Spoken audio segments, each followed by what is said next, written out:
and I'm going to bring this just like that. Okay, now we've broken out of it, we've made a bullish closing, so here we are. That's the breakout. The bullish closing is actually done. So from here we need a back test. Today Sunday, so normally we might just end up coming down on Monday and spend the time here on Tuesday for the back test, and Wednesday, Thursday, Friday we move up to a technical target. If the retest gets successful, then we might be looking for a technical target to go from there to there, and that's actually going to be $17,505. so that's one technical target we're looking for.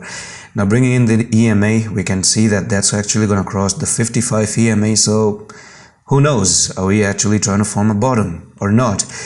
Not really sure, not just yet, not too early to say that. Anyways, and first of all, what I'm going to do is dive into the weekly, because the weekly shows this bullish engulfing candlestick. So yeah, there are good chances that you might be looking to push to the upside, but for me personally, on a higher time frame, I still stick with the idea of this descending triangle: down, up, down, up, down, up, fake out, move to the downside, went up, got rejected.